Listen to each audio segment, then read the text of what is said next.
Welcome to another edition of Exit Philosophy. He's Mal, I'm Griff. Thanks for listening, and really thank you for subscribing. And if you enjoy us on YouTube or wherever you get your podcasts, don't forget to like, share with your friends, and leave us a comment. We love seeing your comments on our podcast, and look forward to doing this every week. So, Mal, just to begin with, let's update the Habs and the Sabres. We have a bet on that. You're a big Sabres guy, grew up in Niagara area, obviously. So you're not just Johnny come lately to the Sabres. You've been there. Oh, God, yeah. So I'm a Habs fan because I grew up basically in Montreal. Right. We have this thing going on, but, you had it in game one. What's happened to your Sabres in games 2 and 3? Wow. They've just been looked kind of overmatched, haven't they? Especially yesterday. That atmosphere was just off the charts. There's no better place in hockey than that. I would say, no offense to anybody. If anybody tries to tell me Toronto's the most important market in hockey, they're willfully ignorant. Montreal's just a special place, and it was the Habs are just flying, and they're very similar teams. So there are moments when the Sabres do pin them back and have a lot of chances, but it just seemed like Montreal was too much for Buffalo, and they've been the significantly better team so far. Buffalo's got work to do, and they've got to get this next one. But the hockey's been fun. That first period was just great pace, fun to watch those teams skate. It's good hockey. So, we'll see what happens. Buffalo's got to bounce back. If they can get the next one, it's game on. But we're always expecting a 6 or 7 game series either way. So that's no surprise that it's 2-1. It had to be 2-1 for somebody after 3 games, right? Yeah. That's what the numbers will tell you. But yeah, I drove down to the game 1 in Buffalo with my son Matt, and they were talking about the crowd and the noise and the energy and the electricity. And then you watch the games in Montreal, and there's no comparison. But there's no, and I'm a massive Sabre fan. It's been 15 years, and it's just electric in that city. But there just is no comparison to anywhere else. It's just the whole operation from, the captain's torch and just the frenzy that's available. It's tough to play. It makes you smile, to be honest with you. It's like, wow. The Habs have always known how to do pregame presentations and ceremonies. They've been the best at that for a long, long time. When they went from the Forum to the Bell Center, the parade of captains was just incredible, very stunning and appropriate. But so we still got our $20 bet going. I'm not counting my money yet because it's only game 4. Right. And the Habs grabbed one in Buffalo, so it's quite possible that the Sabres will come back and win one there. But so let's go on now. I would like to begin our podcast with a tribute to Bobby Cox, who passed away on the weekend. I know that Bobby was most renowned in baseball circles for his time with Atlanta, but he was, to me, his best managerial job was with the Blue Jays from 82 to 85 when he took them from, they were an expansion team in 77, not very good until he showed up, finished under 500 his first year. And then by 85, we're playing the Kansas City Royals for the American League Championship. So what are your memories of Bobby as a fan? To me, that was also, for me, kind of a coming of age of baseball as well. I late 70s guy, so I clearly remember the beginnings with Roy Hartenstein and the gang when they weren't very good. But Bobby, to me, represented the first real manager the team had. And whether that's true or not is probably not fair. But he came along at a time when they needed somebody to manage games when they were getting good. He was the first guy that really made a lot of moves, put guys who used platoons a lot. You know, the Ernie Whitbuck, Martinez, Rents, Mullenix, Garth Orge stuff, and, you know, pinch hitters with your Cliff Johnsons at the time. And, you know, so he tried to maximize what the Jays had, and they were starting to win games. So to me, he was the first real guy you could connect with as a manager with the Blue Jays. And that, to me, that meant a lot. I don't know how you felt. I think 77 to 81 was, you know, with Hartsfield and Bobby Maddock was just caretakers. Yeah. You know, they were caretakers with a good team, with some good young players to identify who would be part of the process moving forward. And once it was time to move forward, then that's when Bobby Cox came in. And I remember 85 World Series, which was St. Louis and Kansas City, obviously. In the lobby of the hotel in St. Louis, I was working for MLB and was just happened to be standing next to Bobby Cox and the Braves people when he was announced as GM. He didn't go there as a manager at first. He inherited a team as GM, and then he watched as they weren't very good. He ended up with, I guess, taking over during the 90 season and then stayed there with them for years and years and years. And I just, as a Montreal Expos longtime employee, I was sort of annoyed at all the hype the Braves got. I mean, here's a guy, Bobby Cox, as great a manager as he was 1 for 5 in the World Series, 1 for 16 in the postseason, winning the World Series in the postseason 16 times, won 1 World Series. And in 94, when we in Montreal blew by him in the standings, the strike halted it.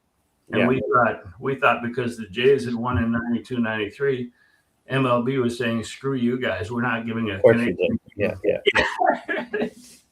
That's completely logical, isn't it? Yeah, that's right. But Bobby was he was special. You know, he by far has the most ejections in Major League history of any manager, and yet still has a reputation as a great guy. Right. That's hard to do.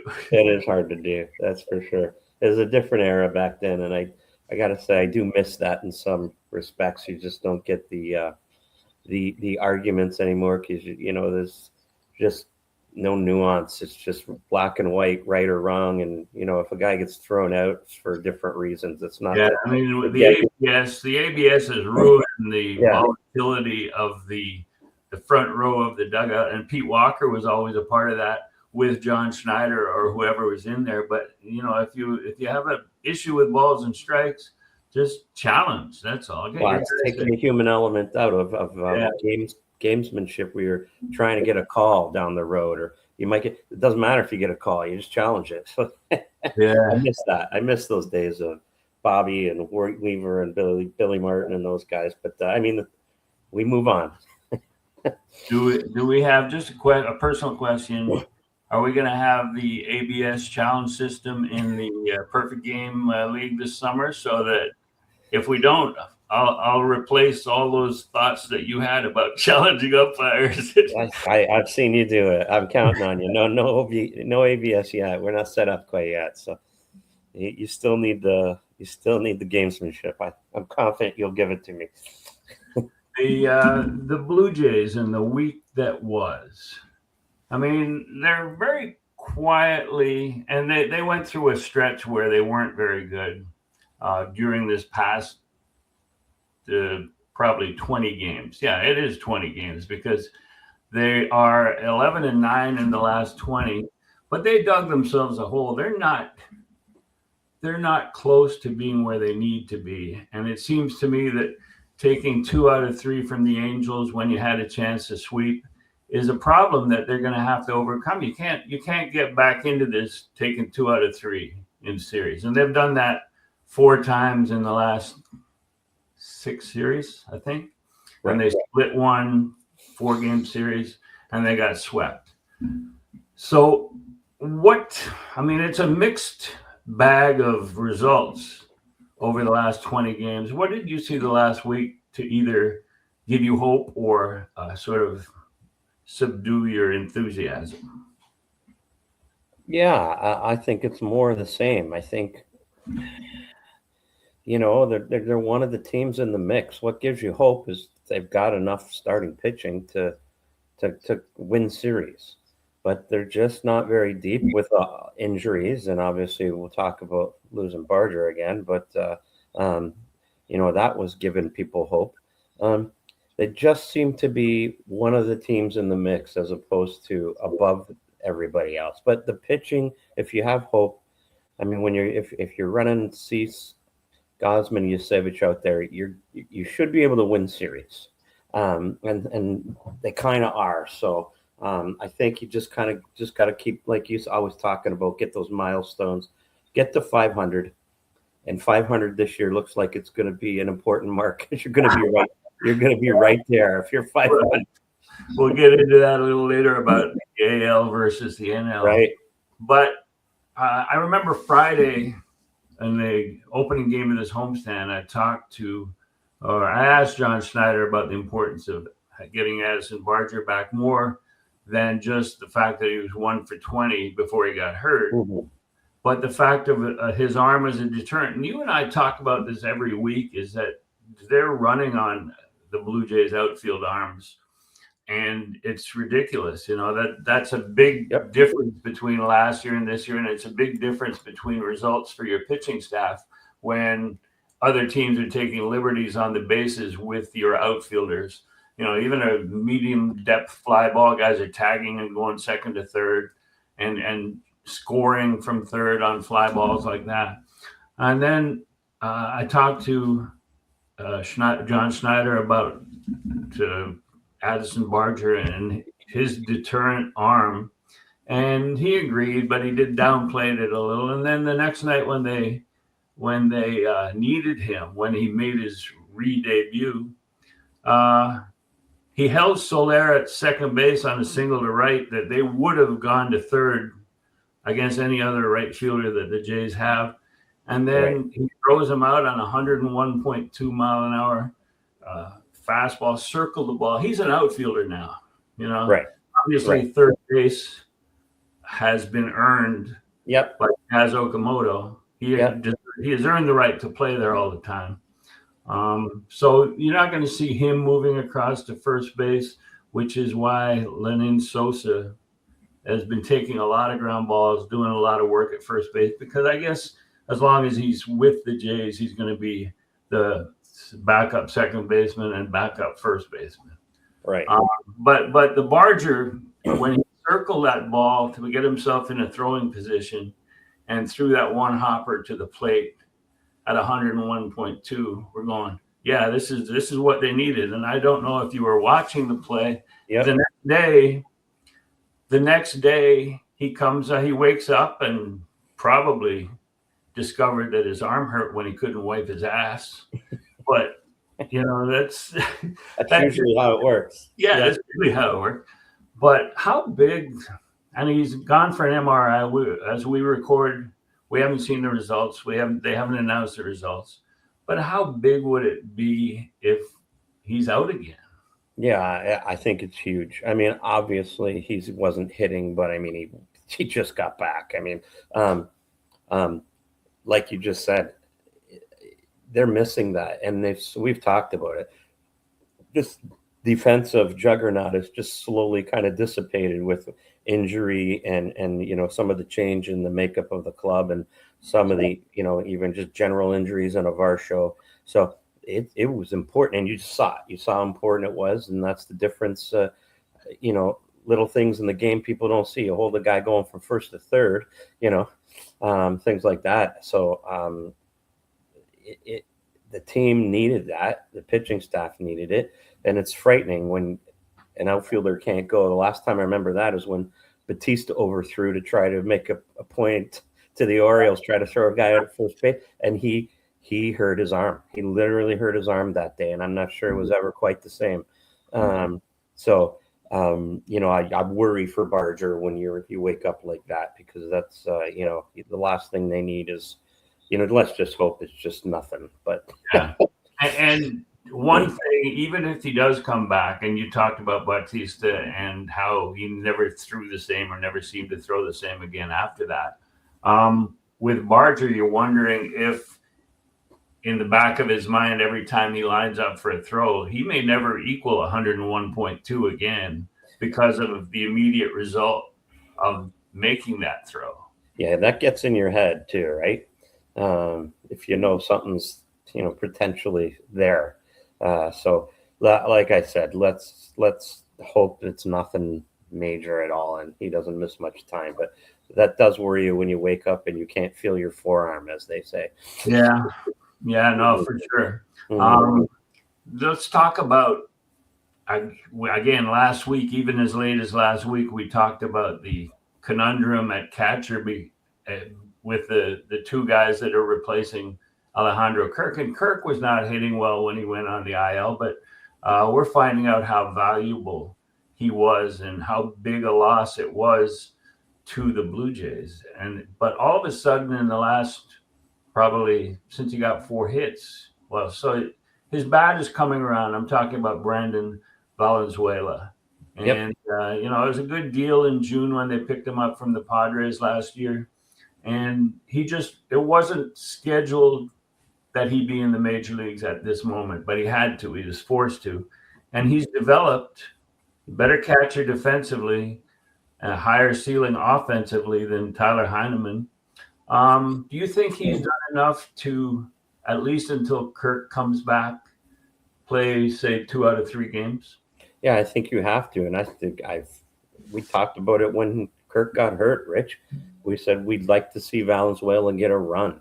We'd like to say there's no point running Heineman out there too much, because I think despite his success last year, what he is. And he's, to me, barely a backup in this league. So we even said I'd like to see Valenzuela get a good run. Now, he started off pretty slow when he got up here, and so far he looks like he's figured it out, and he clearly has more to offer than Heineman does. So let's run him out there until he proves otherwise. He's got upside, right?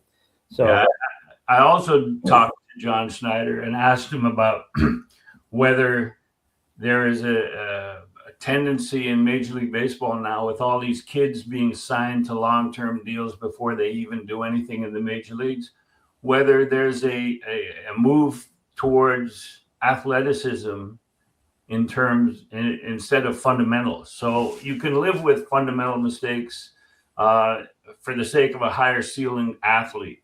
And I just think of Valenzuela in that regard. Remember that ball that he just let drop? That bounced, and he thought it was going to spin foul, and it didn't. Yeah.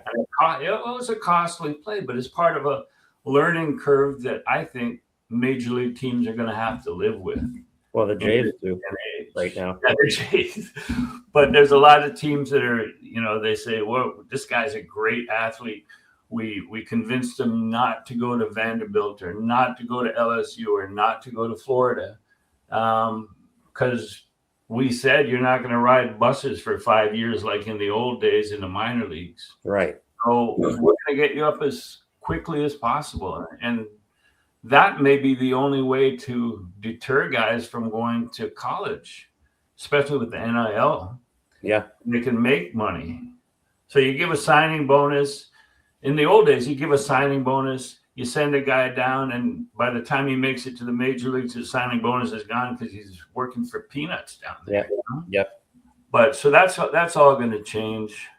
But I just thought of that with all the mistakes that Valenzuela and some of the young guys have been making. You just have to live with it, You can't punish guys for doing something that they've never learned how to do.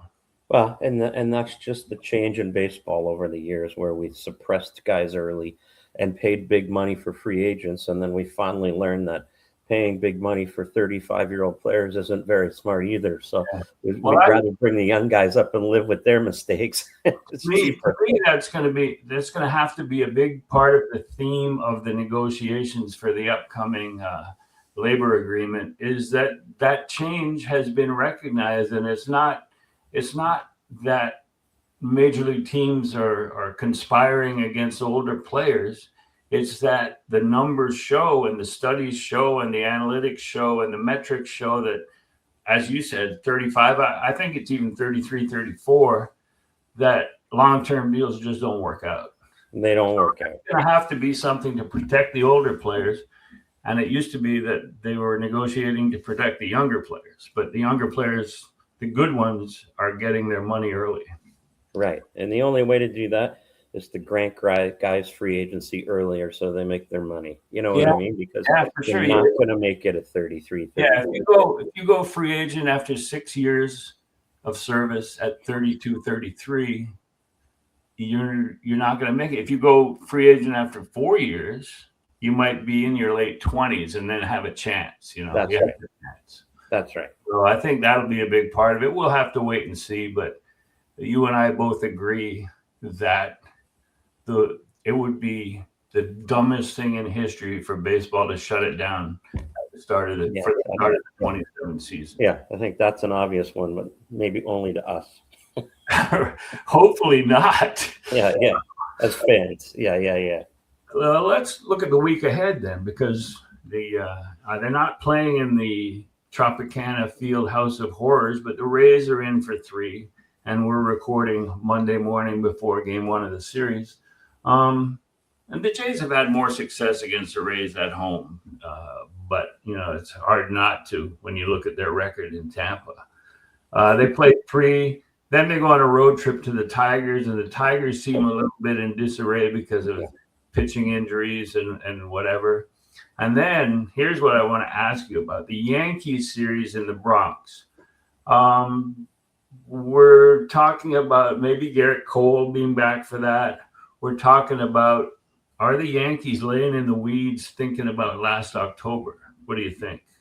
I think they very, very, very much are. I think they've circled this one. I don't think, they felt the Jays were on their level all last year, whether that's right or wrong. Clearly they lost. But I also think the Yankees felt like, I just think they felt like the Jays didn't belong in the same stratosphere as them. And I'm guessing this is their chance to prove otherwise. They're rolling pretty good, and they're going to be pumped up for this one. So, hey, here's your chance, Toronto, to kind of work your way back into it too, right? And if you can say, don't forget about us. But I certainly think the Yankees are gearing up for this one. It'll be interesting to see how that plays out. Well, Garrett Cole is, I think on Sunday, he had a rehab start, and they're talking one more rehab, or maybe 2. But if it is 1, then he'd be slated to pitch against the Blue Jays in the Bronx. And I'm thinking about John Sterling passing away, and Vlad going, duh, Yankees lose. Mm-hmm. And he might be wearing a Garrett Cole pitch early. You've got to think Cole's gearing up to pitch there. It's going to lobby to pitch in that series, right? Yeah, that's what I'm thinking. The timing is such. One more start would be Friday or Saturday, and then he'd be ready to go. And does he really need 2 more? No. Rehab up. 77, didn't he, last time? So 7 pitches. So, he could pitch now.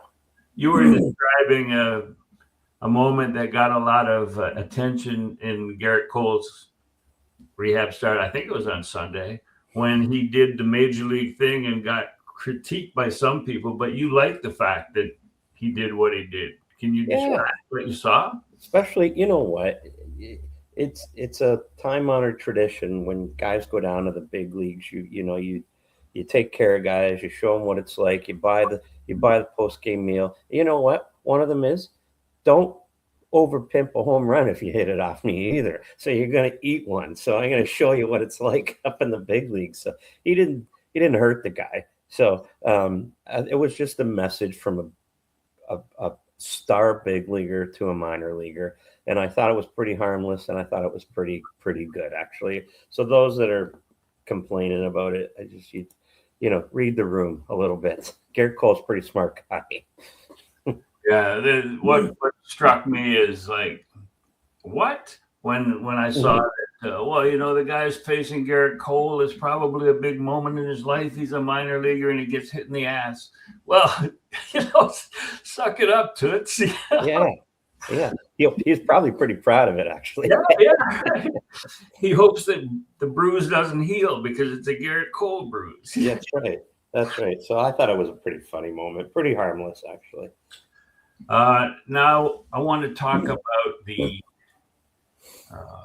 and we've talked about it in many different ways, is the fifth starter problem that the Jays have. And Eric Lauer was always going to be, like, his role has changed so much, and he's sort of objected ever since he lost his arbitration case, and he's had different, but now he's been humbled by you just pitch, you're right, it's above your pay scale. Just pitch from John Schneider. And then he went out and pitched, and there wasn't an opener. You had Spencer Miles pitching 3, and then an inning from Mason Fluharty, Braden Fisher. And then he came in and he gave up 3 home runs and six runs. And that is not what you want to see from a fifth starter, especially a whiny one. What was your impression of Lauer, and what do you do with a problem like that? Well, I think 2 things. One, if the objection I have where I side with Lauer a little bit is if you're going to use him, just start him. He started for you last year. He was really effective. I don't know why they've been hiding him, other than obviously he doesn't look the same right now. So, but if you're going to use him, start him. Like put him in a spot he wants to be in and live with it. I don't know why they're doing the opener thing with Lauer. He's not, one of these. Well, he's started, but it's hard to defend him when he gives up 3 bombs and gives up the game, right? So if you're going to use him, use him. If not, send him out. Yeah, I think the coaching staff, John Schneider, Pete Walker, had a legit sort of moment when they said, well, we're gonna use an opener, and if he goes through the lineup, if Lauer goes through the lineup 3 times, it'll be the bottom, from 5 through 9 the first time. And then when he reacted the way he did, John Schneider, before the next start, said, well, we're not sure whether we're going to use a starter or just have him start, because he was shoving it up his ass. He said, it's not your call, it's my call. And they allowed him to start the next game, but they didn't they made sure that he had a seed of doubt in his head, and that, it was still a possibility. And so then he started again, not that good. He's throwing a 4-seam fastball at around 91. So, there's a lot of that back in the day. The other issue is, Griff, is what is your options? I mean, obviously they called up our boy Yariel. So he's on his way to Toronto, which we talked was going to happen inevitably. He was pitching well in Buffalo. But so, I mean, what do you do then? Because you just don't have a whole lot of options. I mean, the Barrios thing, like you say, Bieber is nowhere to be found, although he does love it here, I hear. Yeah.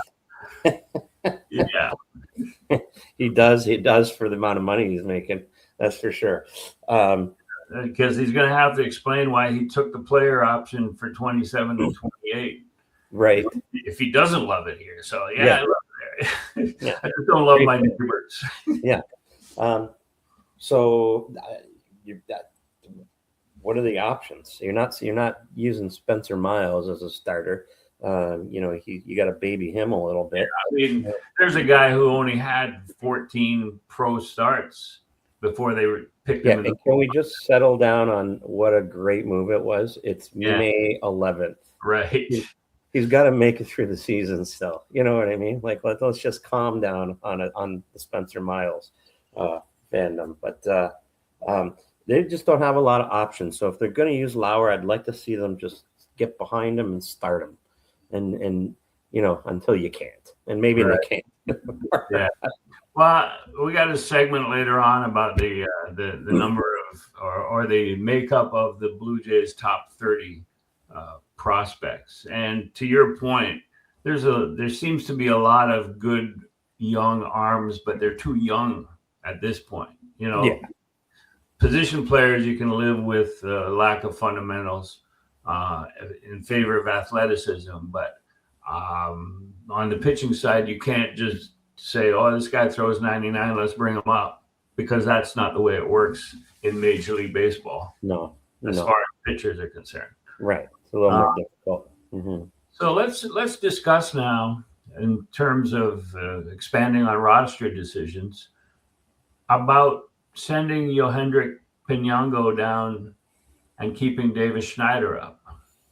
I mean, there was a lot of speculation, and there were some clues in reading John Schneider's pregame and postgame comments of the last few days that when Addison Barger was added, he didn't want to say who was going down. But you look at the numbers and you look at the roles that are being played right now, the roles that Davis Schneider is hitting in the 130s. After 38 games, has more or as many walks as hits, and doesn't really rate starting even in a platoon basis at second base or left field, his two positions, but he's still here. And Pinango was smoking the ball. He was like, he had a couple of 3-hit games and was hitting left-handers. So how would you explain that decision? Well, there's only two things, and I think maybe you talked about it offline.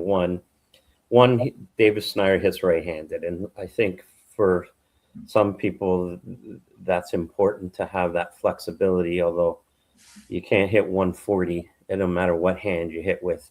And the other one is they've really sunk into this team from last year, and it appears to me that they don't want to break up what they had last year with the the chemistry, whatever it is, and I think that's kind of hurting them a little bit. David Schneider's played his way off this team, and Pinango played his way on the team. There's nothing wrong with sending Davis out until Pinango proves maybe he needs to go back. So I think the handedness of right-hander against left-handed hitter was a big part of it, as you said, like earlier. It has to be, obviously, but you got Straw too. David Schneider does have options remaining. Yep. And if Schneider was sent out and Barger was activated, then Addison wouldn't have to sleep on his sofa anymore. Could use a big bed. Maybe his arm fell asleep in bed. That's all it is. Yeah. But to me, and you said this before too, I think there might be an overreaction to chemistry. Going to the World Series and thinking, let's keep this group together. Let's keep this band together. And that might be an overreaction because we look at Hall of Fame general manager Pat Gillick. Mm-hmm. I think we can safely say that Ross Atkins isn't going to be there, Cooperstown, unless he buys a ticket. Yeah. But you got 92, the Jays win the World Series. Before the 93 season, here's a list of the changes that Pat Gillick made, and then one in 93 again. Kelly Gruber, Derek Bell, both traded. Signed Dave Stewart, Paul Molitor. Added Ricky Henderson later in the year. Let go of Dave Winfield. Tom Henke disappeared, and the role went to Dwayne Ward. Manny Lee gone. Candy Maldonado, Jimmy Key. Dave Steeb was washed. David Wells, David Cohn. Yeah, that's incredible. And then they won the World Series again. Yeah. So if he was worried about chemistry rather than talent and what logically needed to be done, those moves wouldn't have been made. The chemistry would have been there. They probably wouldn't have won the World Series again. Right. So getting back to the World Series isn't a matter of maintaining the chemistry. It's adding and making changes that need to be made. I mean, we look at adjustments, baseball game of adjustments. and we're looking at the Yankees. It'll be interesting to see how the Yankees handle the same chemistry Blue Jays when they come to town. I mean, you can't just go to the World Series and not make adjustments. And Pat Gillick realized that. Yeah, every year is a year unto itself, right? And one of the things you'll learn is what guys did one year doesn't mean they're just automatically going to do it again, like as if it's a given. There's an ebb and flow to guys' seasons every year, and you just look. Springer got hurt.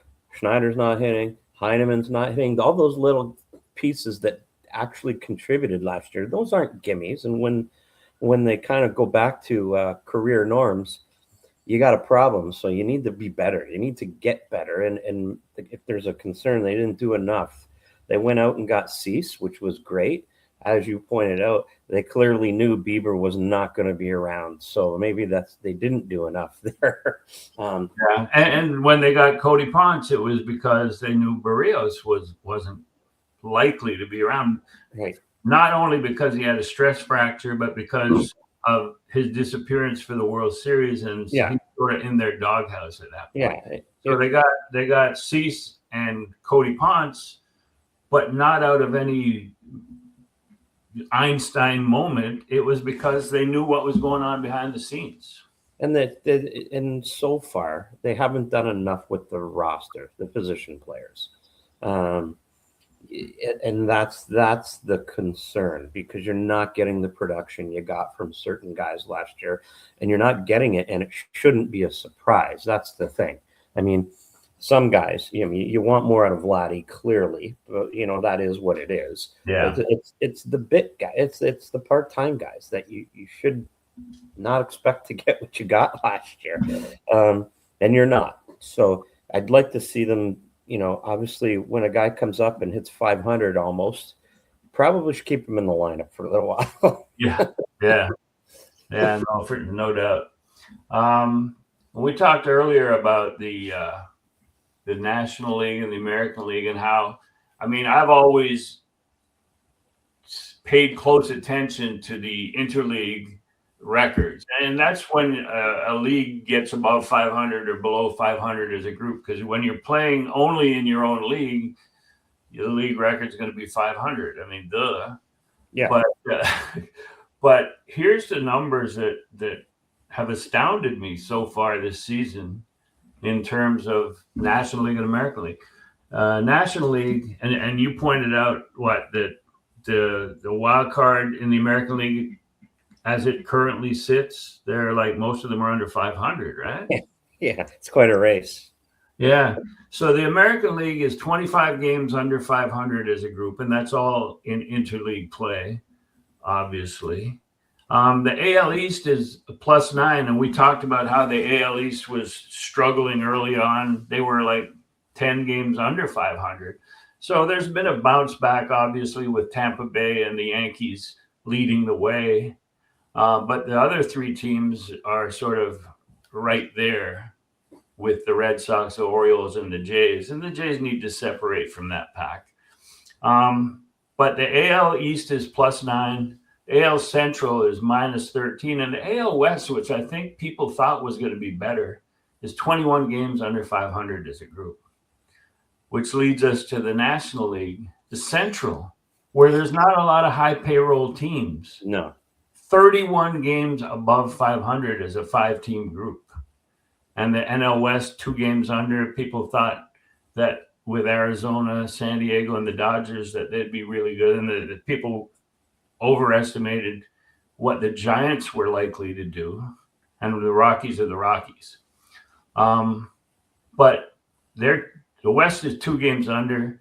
And the NL East, which, again, people thought was going to be really good, is 4 games under 500. So there's only two divisions that are above. But how do you explain the NL Central? I don't think you can. I think they're all above 500 right now. Like you said, the payrolls aren't off the charts. I think it's just a statistical anomaly right now. And that's going to change. Like I said, the game is designed, Griff, for people to be in the 500 mix. everybody's trying to just be good enough to have a shot at the playoffs. So when you get a bunch of mediocrity, might be the best term, there's really no incentive to be the Dodgers and overspend on payroll, because the goal in baseball, the playoffs are a crapshoot. The goal is just to get into the playoffs. So why not be good enough to be in the mix? And when you have a bunch of teams like that, every once in a while, you're going to be 6 weeks into the season and go, how is the NL Central so good? And I think it doesn't mean much right now. I think there's really no real explanation. And I suspect that's going to change when the Pirates look in the mirror and the Reds look in the mirror a little bit and the Cardinals look in the mirror and go, oh, yeah, we are who we are. So, well, what about the fact that the Cardinals, for one in particular, they're having a really good start? Yep. And they are a team that said, we're going young, and they've brought some good young players in. But do you think that that's sort of a preview of what teams are going to do? Because baseball is such a copycat sport. That most of these teams don't have huge payrolls. A lot of them got screwed over by the broadcast rights, local broadcast revenues. Yeah. So their payrolls have to go down. And all of a sudden, these young kids are coming in and playing their ass off. And I know it's a 162-game season, and I know you're expecting adjustments and sort of a settling down of the NL Central in particular. But do you think that at this moment in time, it's the talent against athleticism against fundamentals that's playing in their favor? Sure.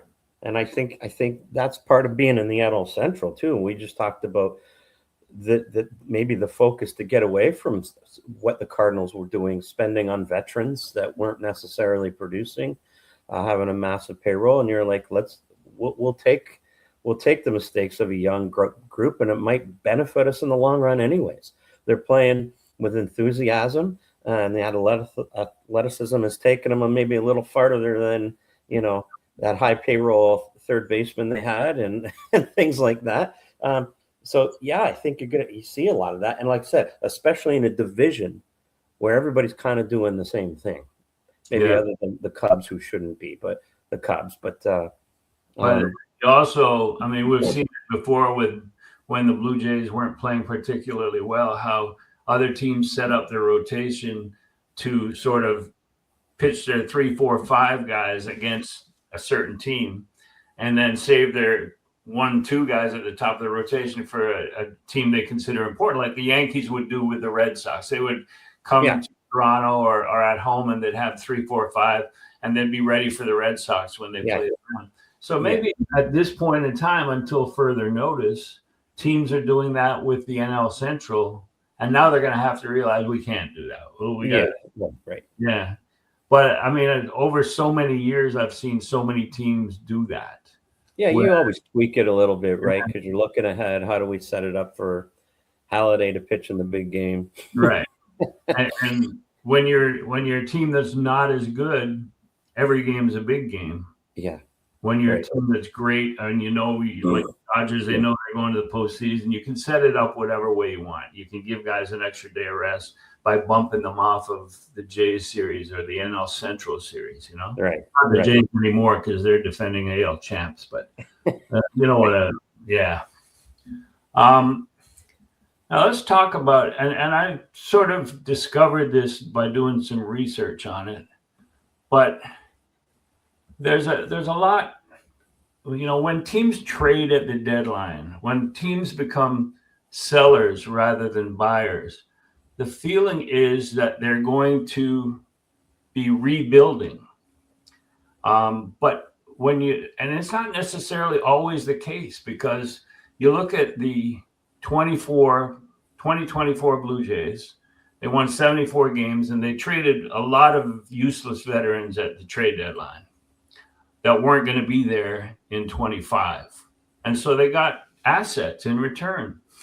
And it's something I hadn't looked at until just doing some research on this, is that there's so many of the top 30 prospects. There's 12 of the Blue Jays' top 30 prospects were obtained in 2024 while they were losing 74 games. And then the next season they win 94 and they win the division and they go to the World Series. So it just didn't logically make sense that you trade your assets at the deadline in 24 and then come back the next year and are still able to win the division and go to the World Series. So that, you're not, when you're trading at the deadline, it's not necessarily that you're giving up for the next year. And here's what they got in the 24 season while they were in the process of winning just 74 games and finishing last. They drafted Trey Savage and Johnny King, who's a great young prospect, 19, 20 years old. I think he's in Vancouver right now. They traded for Jake Bloss, Will Wagner, Joey Loperfido. They traded for RJ Schreck, Yohendrick Pinango, Silvano Echeverria. They signed Sean Keys, Cutter Coffey, Charles McAdoo, Carson Messina. That's 12 of their top 30 prospects, all obtained in one calendar year, 2024. Does that surprise you in any way that getting rid of or being sellers at the deadline doesn't necessarily mean that you're giving up and rebuilding? No, you know what, Griff? But it goes back to what I was just saying. Everybody's kind of in that middle mix, so it's not as far to find your way back anymore, right? It's not as far to find your way to competitiveness, and they were not that far out in the first place.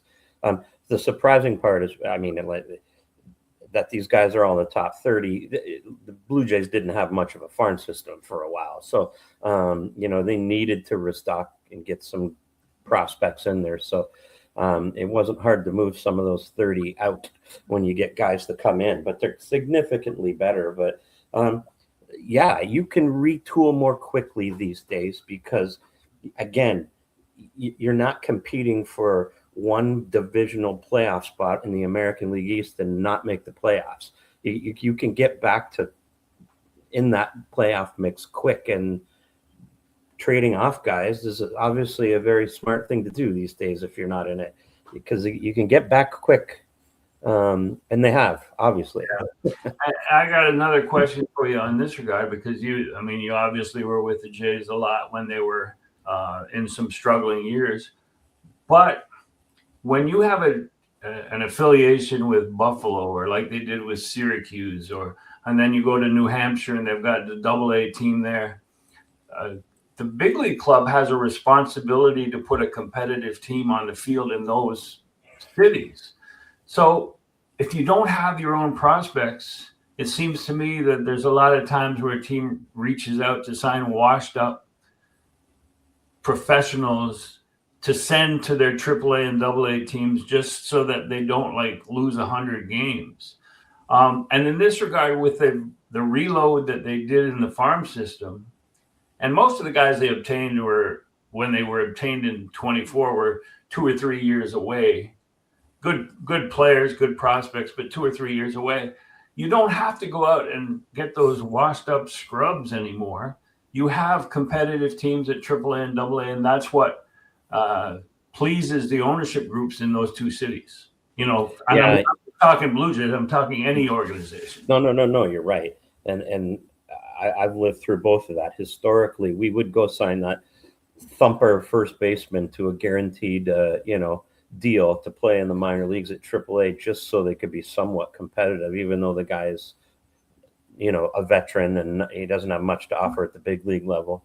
But it's always way better to go and a community gets more involved when they see up and coming players coming through it. That's more exciting to anybody. But you're right. That's always the challenge with the minor leagues is you don't forget you have owners down there and you have, fans down there, and you have to respect, that affiliation. And it's always been a challenge. And, I'm not sure the Jays, going back to my time, did the best job of it, because AAA has always kind of been a bad spot for Blue Jay team records, going back to Vegas when we were there and then into Buffalo. Just really haven't put a very good product on the field often. That's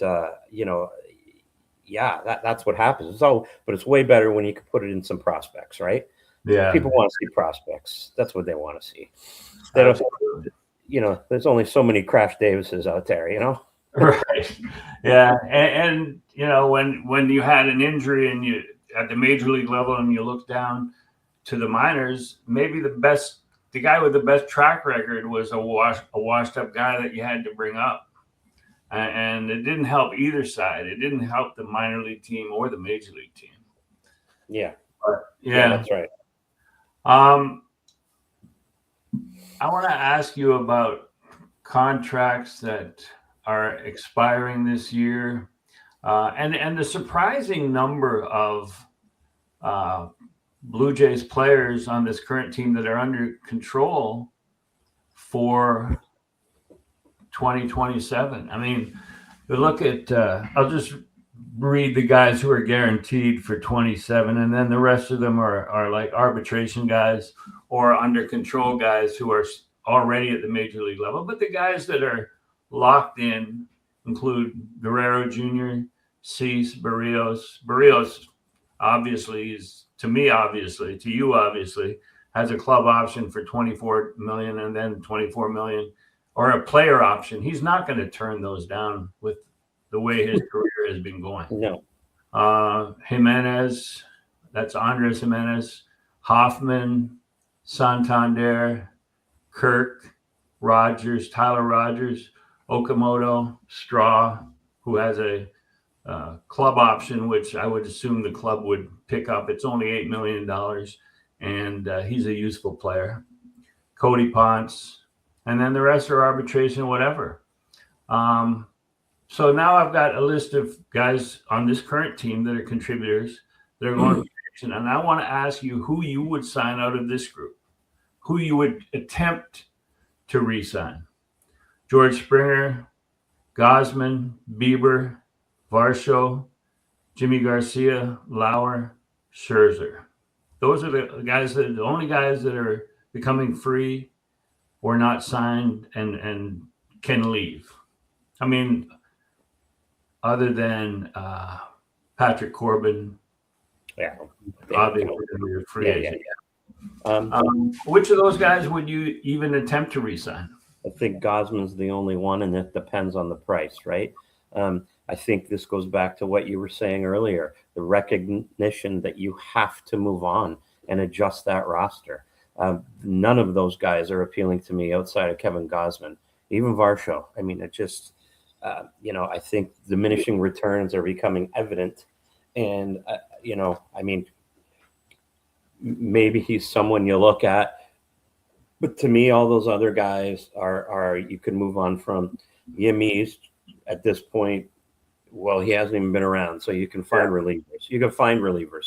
But you've got to recognize that those are the guys you got to let go outside of maybe Gosman if you can get them for a decent price. I mean, obviously he's still going to have some suitors if he keeps pitching like this. So, it'll be interesting. But outside of that, that's how you reshape a lineup year over year.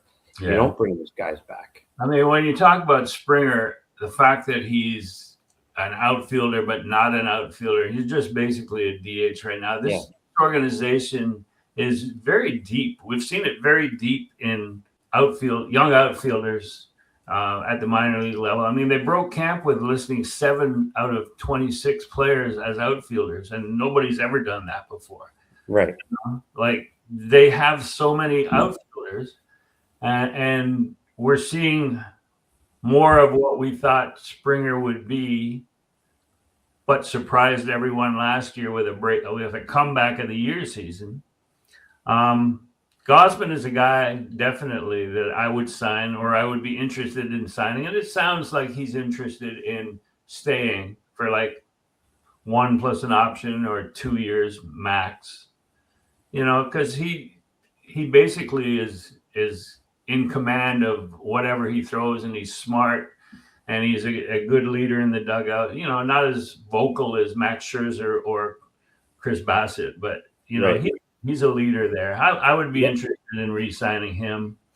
But Varsho, to me, that's so interesting because the organization, after making that deal with Lourdes Gurriel and Gabby Moreno, are they've been pumping the tires of Dalton Varsho. Oh gosh. Yeah, and it'll be interesting to see how serious they are, because normally you would have at least had negotiations for an extension if they were that interested in making him their platinum glove center fielder. And I think, the arm, the lack of an arm, the injury that his arm has never come back. It wasn't ever that good anyway.